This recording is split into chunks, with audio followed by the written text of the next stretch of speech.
Today we have something a little different for you. Over the next several weeks, we will be showcasing our top 5 episodes of all time. Enjoy the episode and be sure to join us next week to hear the rest. Welcome to How You Livin', a transformative podcast featuring best-selling author, inspirational speaker, and minister, Dr. Rick Rigsby. And now, Dr. Rick.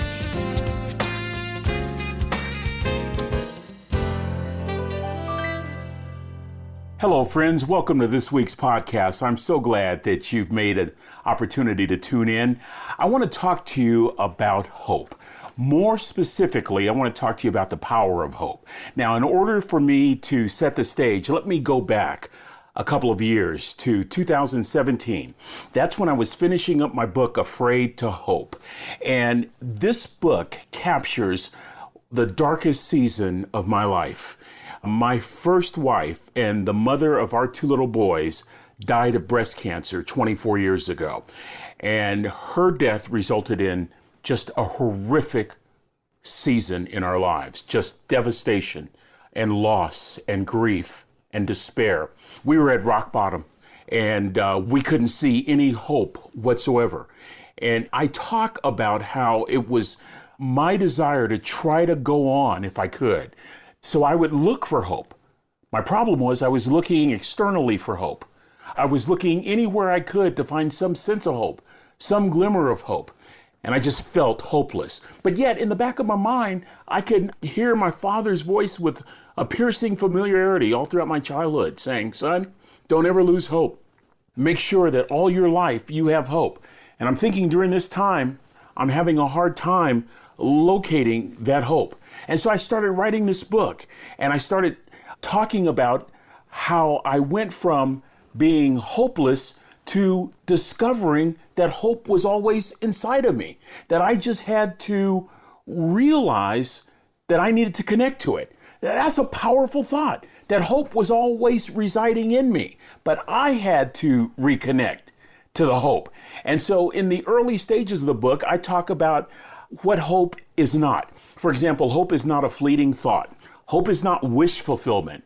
Hope is not just a casual rendition of what we'd like to see. But because of the casualness of our language, we have neutered the power out of hope, and we've reduced it to the basement of human language. We say things like, well, I hope it doesn't rain, or I hope I get that parking spot. And I think because of the casualness of the language, I was searching for something that I thought should have been far more significant, but it wasn't. And it wasn't there. At least I wasn't connecting to it. And so I finished the book, and I was so blessed that the book was received, but there's always criticism. In fact, I can hear some business people saying, well, Rick, it's a good book, but just remember this, hope is not a strategy. And that stung. That stung for a while. I took it personally. Fast forward a couple years, I have had a reversal in thinking. I totally agree with them. I agree with the criticism. I completely agree. Hope is not a strategy. Hope is more powerful than a strategy. Come on, y'all. A strategy is a plan. Hope is a belief. And so hope is far more significant than something that can change at the drop of a hat. It is more powerful than just a plan that you draw up. Hope is even more powerful than optimism. Optimism is important. Optimism is good, but optimism is a feeling, and a feeling can be fleeting. Optimism is the feeling that things might get better, whereas hope is an expected behavior that together we are going to make it through. It is having faith. Hope requires faith. It is the faith that somehow I am going to get through this obstacle, right? Hope is a virtue. Hope is something that is within inside that has the potential to transform. I mean, think about the definition of a virtue. It is behavior that produces the quality of outstanding behavior, the highest moral standard. And so I'm thinking as I'm writing this book, whoa, hope is more than just a fleeting thought. It's more than just wish fulfillment. Hope is active. Hope is vibrant. Hope is passionate. Hope is transformative. Hope is dynamic. And it caused me to come up with this definition of hope. It is a quality within every human spirit that places a transformative demand upon the heart to believe for the absolute best outcome. That's active. That's powerful.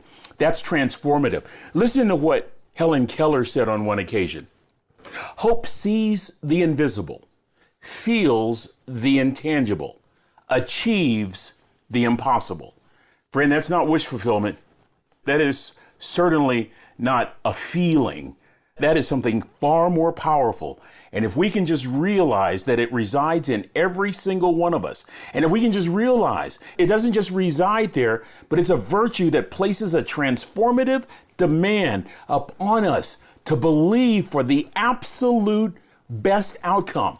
So now I tell leadership people, I tell businesses, yes, I agree. Hope is not a strategy. However, I don't want a boss who's not filled with hope. I don't want an airplane pilot who's not filled with hope. Come on, somebody. I don't want to be a part of an organization where the leadership is not hopeful. I don't want to be in a family where there's no hope. In fact, you can't lead without hope.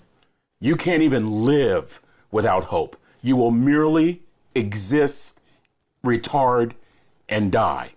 I want to tell you something. Hope requires courage. You have to muster the courage to make a choice, to place a demand upon your heart, to believe for a better outcome than your current reality. Hope requires courage. It was Winston Churchill who said, fear is a reaction. Courage is a choice. Hope doesn't just require courage, but hope requires faith. One of the greatest motivational speakers of our day is Les Brown. He is absolutely awesome. Listen to what Les Brown said. He said, faith is the oil that takes the friction out of life. Hope requires faith. As a matter of fact, hope is the prerequisite for faith. Where'd you get that, Rick? Well, think about what the Holy Scripture says, that faith is the substance of things hoped for. Faith is the substance of things that you're hoping for. You can't have faith unless you first are hoping, having hope. And that's really important. So faith requires courage. Or rather, I should say, hope requires courage. Hope requires faith. But there's also something else that hope requires. Hope requires an immediate and decisive response. Oh, baby. Here's the turning point right here. It requires you to make a choice. Remember my definition? Hope is a quality. It's a virtue within every one of our spirits, within every one of us, that places a transformative demand upon our hearts to believe for the absolute best outcome. Rick, what are you saying? Hope demands an immediate and decisive response. Let me give you an illustration. For years, I was privileged to be on the football coaching staff at Texas A&M. I was hired by legendary coach R.C. Slocum. What a great coach and a dear friend to this very day.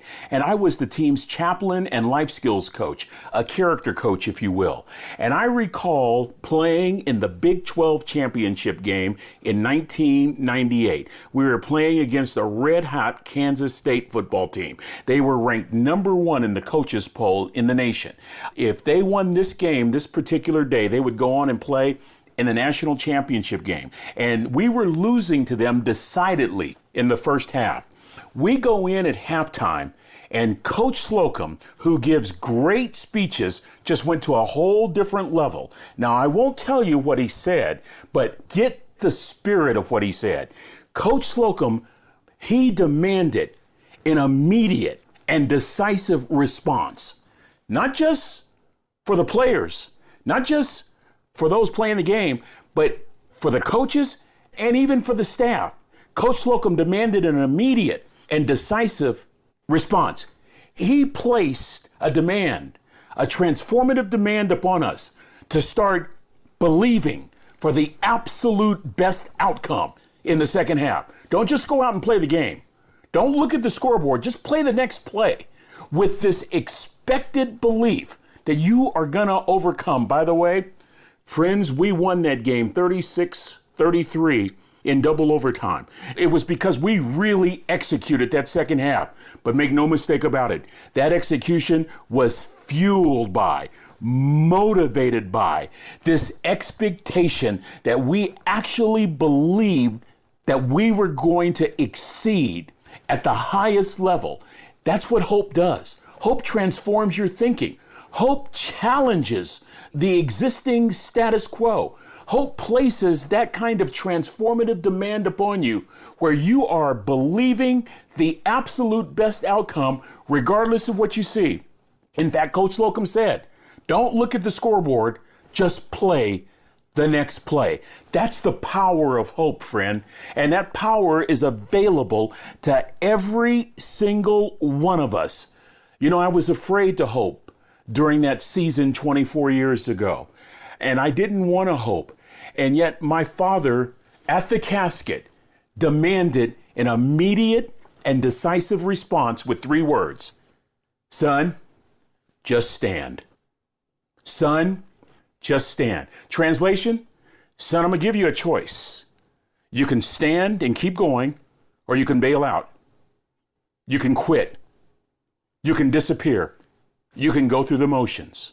You see, hope requires courage. I had to develop the courage to make a choice. Hope requires faith. I had to have faith that regardless of what I saw before me, even regardless of how I felt, I had to believe for the absolute best outcome. And hope requires an immediate, decisive response. I will put one foot in front of the other. I will wake up in the morning and brush my teeth. I will make up the bed and I will breathe. I mean, for a lot of people that I deal with who are dealing with massive loss, I will coach them in that way. Just get up, put one foot in front of the other, and just breathe. Friend, I want to share with you one of my favorite quotes, and it too is from Helen Keller. There was never a night that could defeat the sunrise of hope. Friend, we have the power within us. Please listen to me. We have the power residing within us to demand hope. May that be said. May that not only be said of us, but may we find the courage and the faith to demand an immediate and decisive response, that we would take action every day, regardless of the circumstances, whether it's a failed marriage, whether we're having trouble in school, trouble in business, whether there's an illness, even regardless of whether there's a pandemic. May we make a choice to place a transformative demand upon our heart to believe for the absolute best outcome. Friend, that's called the power of hope. I want you to think about that for a while. In the meantime, I'm so grateful that you tuned in today. And let me close by asking you the most important question I can ask you. How you living? I'll talk to you soon. Are you ready to make an impact in your world right now? Do you want to stop existing and start living your best life right now? Dr. Rick wants to give you the first chapter of his best-selling book, Lessons from a Third Grade Dropout, absolutely free. Just go to www.rickrigsby.com/free gift to get the print or audiobook right now. This is thepodcastfactory.com.